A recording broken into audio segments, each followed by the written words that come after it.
Madam రీసెంట్గా ఉప్పల్ ప్రాంతంలోని మేడిపల్లిలో ఒక చిన్న ఘటన మనం అనుకోవచ్చు కానీ గర్భిణీ స్త్రీ అయినటువంటి అందులో ప్రేమ వివాహం చేసుకుని పెద్దల్ని ఎదిరించి మరి కట్న కానుకలు తెచ్చినటువంటి కన్న భర్త ఎవరైతే ఉన్నారో ఆ కళ్ళ తల్లిదండ్రులను ఎదిరించి మరి భర్త పెళ్లి చేసుకొని ఆయనతో సంసారం చేసి కాపురం చేసి నిండు గర్భిణిని తనను ముక్కలు ముక్కలుగా కోసి అక్కడే ఉన్నటువంటి మూసీ నది ఏది ఉందో ఆ నదిలో పాడేస్తుండగా డౌట్ వచ్చి 3-4 రోజులకు పేరెంట్స్ కి డౌట్ వచ్చి వస్తే తల మాత్రమే ఈ యొక్క బాడీ అంతా లేకుండా జస్ట్ ఇక్కడ వరకు ఆ ప్రదేశంలో చూసినటువంటి అమ్మా నాన్నలు అసలు ఏమైపోయిళ్ళు వెంటనే పోలీసులు సంప్రదించడము ఎలా చూస్తారు ఆ కిరాతకుని అసలు ఆ మైండ్ సెట్ ఎలా ఉంటుంది యాజ్ ఏ కన్సలర్ మీరు ఏం మాట్లాడతారు అసలు? ఫస్ట్ నేను శిక్ష చెప్తా. ఓకే, వాళ్ళ చెల్లిని అని కూడా నేను అన్నాను. ఓకే ఓకే, చెల్లి కన్నా అమ్మ మీద ఎక్కువ ఉంటుంది కదా ప్రేమ. అంటే ఇలాంటి జడ్జిమెంట్ ఇస్తారా మీరు అంటే, తప్పు చేసిన వాడికి ఎవరికైనా ఒకటే శిక్ష. తప్పు చెయ్యొద్దని కదా నేను చెప్తున్నాను. నేను ఇంటా బయట ఎవరికైనా ఇదే చెప్తా. మన మాట కాదని వెళ్ళారు అని అంటే రిఫ్రిగేషన్స్ వాళ్ళే ఎదుర్కోవాలి. మనం ఏం చేయలేం. సొంత తల్లి అయినా తండ్రి అయినా అన్న అయినా భర్త అయినా కొడుకైనా మనం ఏమీ చేయలేము. ఎందుకంటే మన చెయ్యి దాటిపోయి ఉంటుంది అప్పటికి. కాబట్టి శిక్ష అటు నుంచే వస్తుంది, మనం ఏం చేయలేం. సో ఇక్కడ కూడా వీడు చేసిన దానికి తల్లి ఏం చేసింది అని అడుగుతారేమో. తల్లిని నేను ఏదో అనండి చేయండి అని కాదు, కానీ అటువంటి సిచ్యువేషన్ వీడికి వస్తే తల్లిని తీసుకొచ్చి నరకరా ఈ రకంగా అంటే వాడు చేస్తాడా? ఓకే, పరాయి అమ్మాయి అనేగా నువ్వు చేసావు. నీ కన్న తల్లి కన్న బిడ్డ కాదు అమ్మాయి. ఓకే, నీ తల్లి కాదు, నీ చెల్లి కాదు అనేగా చేసావు ఆ ధైర్యంతో. సో శిక్ష ఎలా ఉండాలంటే, తల్లిని తీసుకొచ్చి ఇప్పుడు ఆ అమ్మాయిని ఎలా చేసావో ఇప్పుడు చేయరా అన్నాడు. అది వాడికి వేయాల్సిన శిక్ష ముందు ఫస్ట్ ఎయిడ్ గా. ఫస్ట్ ఎయిడ్ శిక్ష అది వేయాలి. తర్వాత పాండురంగ మహత్యం అని ఒక సినిమాలో భ్రష్టు పట్టిన ఒక కొడుకు జీవితం చివర్లో కళ్ళు కాళ్ళు అన్ని కోల్పోయిన స్థితిలో విపరీతంగా ఆవేదన చెందుతాడు. ఒక భక్తుడు అనమాట. చివరికి పాండురంగడి భక్తుడు అవుతాడు. భక్తుడు అయ్యే లోపల అతను చేసిన అరాచకాలు గాని దుర్మార్గాలు గాని అంతులేదనమాట. తల్లిదండ్రుల్ని కొట్టడము, ఇంట్లో నగలు పట్టుకుపోవడము, ఉంచుకున్న దానికి ఇవ్వడము, మామూలుగా భార్యను కూడా హింస పెట్టడం, ఎన్నో రకాలుగా అనమాట. బాలకృష్ణ సినిమా కూడా అంతకంటే ముందు ఇంకా ఎప్పుడో ఎవరం పుట్టక ముందు ఎప్పుడో వచ్చిన సినిమా ఎన్టీ రామారావు గారు. అందులో ఆ పశ్చాత్తాపం అనేది, ఆ తల్లి తండ్రి అంటే ఏంటి అనేది, నువ్వు తప్పు చేసిన తర్వాత నీకు ఆ దుస్థితి వస్తే నువ్వెలా ఉంటావు అనేది కానీ ఎంత బాగా చూపించారంటే, అంటాడు అమ్మ అని పిలిచిన ఆ వేదన తీరదు ఎందుకు అమ్మ, నాన్న కనిపిస్తే కన్నీళ్లతో కాళ్ళు కడగాలనుంది నాన్న, నన్ను ఒక్కసారి మన్నించానని చెప్పండి. ఎక్కడ చెప్తారయ్యా? నువ్వు తల్లిని ఉంచుకున్న దానికోసం గుండె కోసి ఇవ్వమంటే ఆవిడ గుండె కోసి ఇచ్చేసి చనిపోయింది ఆవిడ.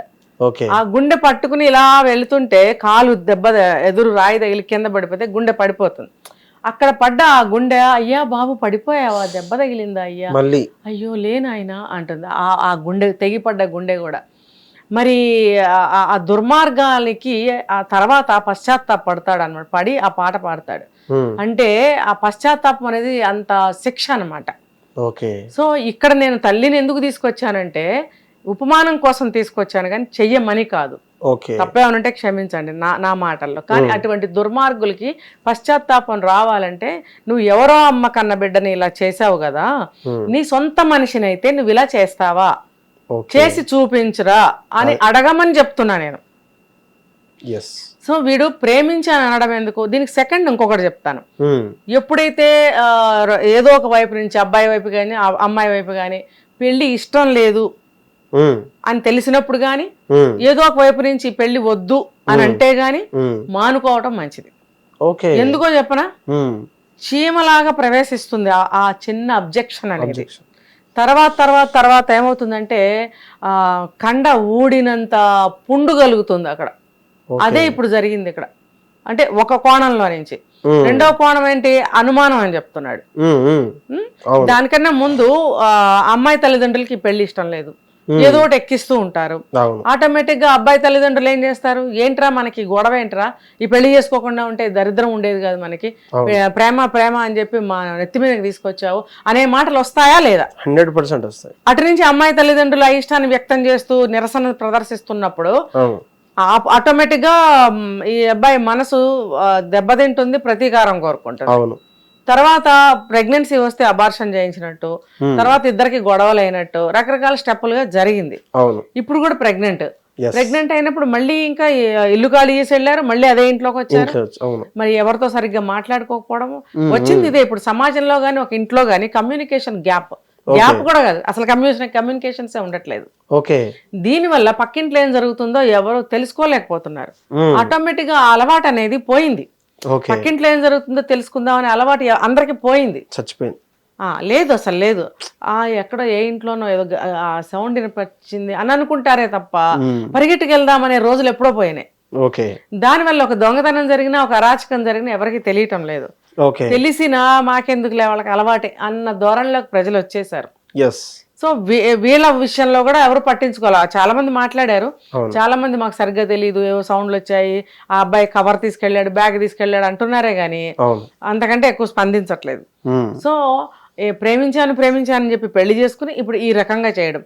ఏమని అడిగితే అనుమానం, నీకు అనుమానం వస్తే చంపేస్తావా? ఆ రోజు పరశురాముడు తండ్రి మాట జవదాటకుండా తల్లి తల నరికాడట. అవును, నిజంగా. నువ్వు నా మాట విని తల్లిని నరికావు, నీకేం కావాలో కోరుకో బిడ్డ అని అంటే తిరిగి నా తల్లిని బ్రతికించమంటాడు. మళ్ళీ బ్రతికిస్తారు. అంటే అటువంటి కథలన్నా ఇన్స్పిరేషన్ గా ఉండాలి. నువ్వు ఎందుకు చంపావు అంటే తండ్రి మాట జవదాటకూడదని చంపావు, మళ్ళీ నువ్వు ఆ తల్లిని తిరిగి తీసుకురమ్మని తండ్రికి పరీక్ష పెట్టినప్పుడు చచ్చినట్టు ఆ తల్లిని మళ్ళీ బ్రతికించాడు ఆయన. ఇప్పుడు ఆ ప్రేమలు ఉన్నాయా? ఇప్పుడు ఆ ప్రేమలు లేవు.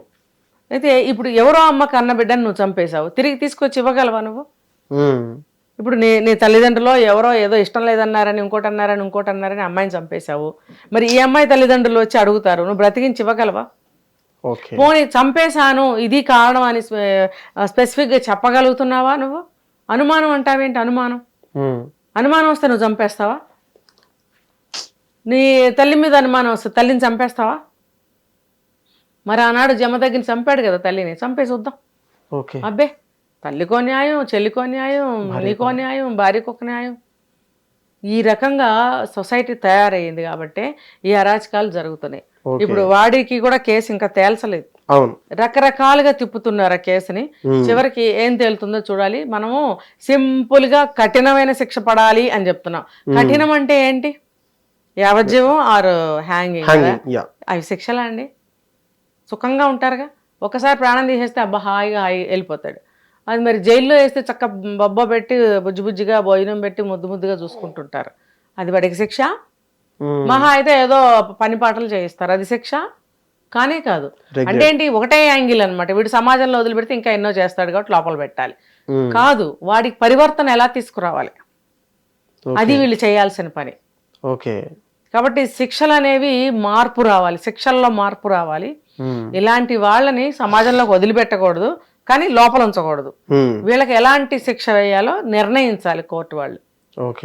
ఇది నేను కోరుకునేది. నిజంగా మీరు చెప్పినటువంటి స్టోరీ ఏదైతే ఉందో పాండురంగడు, బాలకృష్ణ ఒక చిన్న పాట, ఆయన జీవితం అంతా కూడా చేసినటువంటి తప్పుల మీద ఆ పాటలు చూపిస్తారు. ఆ పాట మాతృదేవో భవ అన్న సూక్తి మరిచాను, పితృదేవో భవ అన్న మాట విడిచాను, నాపైనే నాకెంతో ద్వేషంగా ఉందమ్మా అనే పాటలో నిజంగా మీరు చెప్పేటువంటి ఆ టైంలో జరిగినటువంటి సంఘటనలు కావచ్చు, నిజంగా భార్యకు కావచ్చు, ఇటు భర్తకు కావచ్చు, ఎవరు చేసినా కూడా నిజంగా తల్లిదండ్రుల దగ్గర నుంచి నేర్చుకున్నటువంటి నిజంగా కన్నా కొడుకైతే ఇలా సమాజంలో చేయరని చెప్పేసి ఒక చక్కటి వివరణ ఇచ్చారు. నిజంగా దానికి ధన్యవాదాలు.